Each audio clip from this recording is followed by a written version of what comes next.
श्री स्वामी समर्थ ताई। श्री स्वामी समर्थ। आज आहे अष्टमी आणि सुंदर असा आपल्या स्वामी समर्थ केंद्रामध्ये सुंदर असा याग सुरू आहे। तर आपलं मत सांग, अगदी म्हणताना मनोभाव किंवा आपले भाव काय आहे या क्षणाला? श्री स्वामी समर्थ बाळगण्याची सेवा केंद्रामधून दरवर्षीप्रमाणे शारदीय नवरात्र निमित्त आज अष्टमी आहे आणि अष्टमी निमित्त आपण श्री दुर्गा सप्तशती हा पाठ हवनयुक्त घेत आहोत आणि आपण पाहत आहात की मोठ्या संख्येने इथे परिसरातील महिला भगिनी या पाठाच्या सेवेसाठी या हवनाच्या सेवेसाठी उपस्थित आहेत आणि कुळाचाराचा एक भाग म्हणून आई भगवतीच्या चरणी आपल्या कुटुंबातील समाधानासाठी, सुखासाठी आणि सौभाग्यासाठी हे हवन आपण करत आहोत। बरोबर, अगदी। आणि म्हणतात ना की घरी बसून जे शक्य होत नाही ते अगदी स्वामींची सेवा पण होते आणि सामूहिक उपासनेचे खूप मोठं महत्त्व असतं।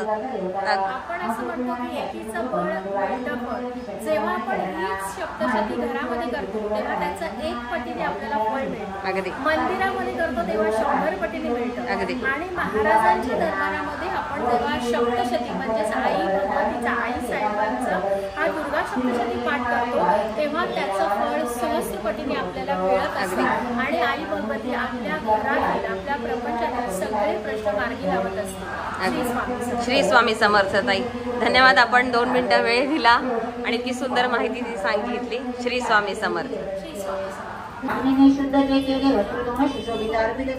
तुझं त्याच्या सर्व रत्न तुझ्या घरी रत्न त्याच्या का नाही तुझ्या हातामध्ये कृपा कल्याणमयी दे जी देवी नव्हे प्राप्त तुला कशी शिरवाच ऐकून चंद्रमुंडाच्या पाठी देवीच्याकडे सुबल माझे ते 100 सांगणे काही आजुता आणि माझ्या जावे बोलावे देवी असे उपाययोजने असे आणावे तरी तिला चतुर्थी तिला रम्मा पर्वत जास्तळी मधुर कोमलवाणी बोलला देवी असा वाच देवी संपत लोकपरमेश्वर तू तुम्ही प्रेषित त्याचा लोक जवळी तुझ्या अभ्यासकरना आज्ञा मानकी देवता अशा दिला संदेश ऐकतो मम त्रिलोक अखिल वशवर्ती मध देवता यज्ञ भागे ते सभा भिन्न भिन्न समर्पितो त्रिलोकी रत्न जे श्रेष्ठ प्राप्त मध सर्व जायरात जिंकला आणि इंद्रवाहन तो असे शिवायश्वरत्न आला सागर म्हणते देवता मधवंती नम्र प्यार किती मला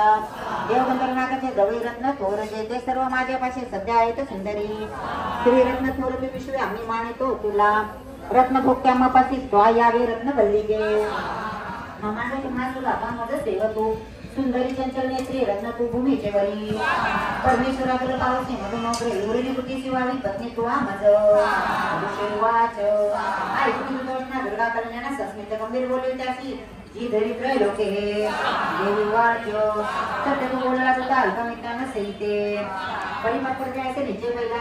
करू निमित्त तो कसा ऐकावा मम निश्चय मला जिंकले चक्राने मम गर्भास नाचणे माझे समासे शूर होईल पती तो मज शुंभकर्णे शुंभाने सगळ्यांनी जिंकून घरी घरावी मजाला सांग विलंबा काय साहित्य वाच देवी गर्वांत होती मज सांगू नको वाचे शुंभने शुंभापुरती उभा राहील कोण गे देवतेची घेतली आज्ञा देवा प्रसंग देविका एकटी नारळ उकोटी जाकर हासी उभी मोठा भाला इथे शेतकऱ्या तया केत्र सगळे केसी आपले रणी इच्छिसे शुंभने शुंभाला जवळी मानाने तो हातांना तरी सोडून यजमान नेते घेतला वाच मी बोलते कसे मी काय केला विचार मारता आता तू सांग जाऊन बोलणे ते आता उशीर करावे त्यांनी बोलले मानते तया ओम श्री अतिरिक्त्या कांपार्थनामध्ये देवी मान्य करुणा श्री गुरुदेवता चरणार्पणमस्तु भो रांबा माता श्री आई साहेब विराजना श्री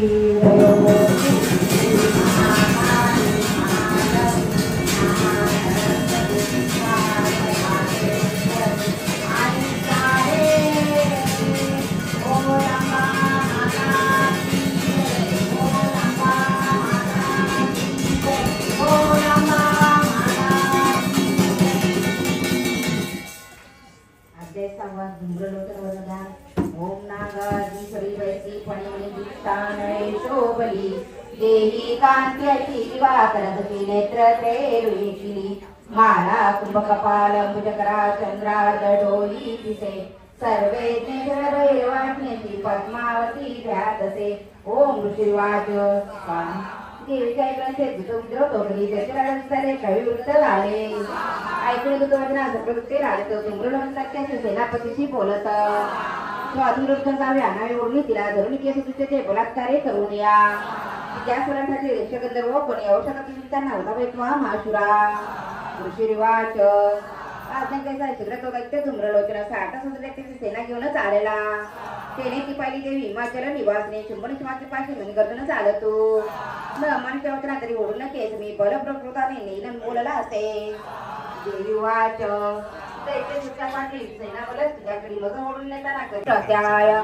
श्री कुलदेवता चरणार्पण मस्तूत बोल अंबा माता की जय आई साहेब विडा घ्या श्री उदय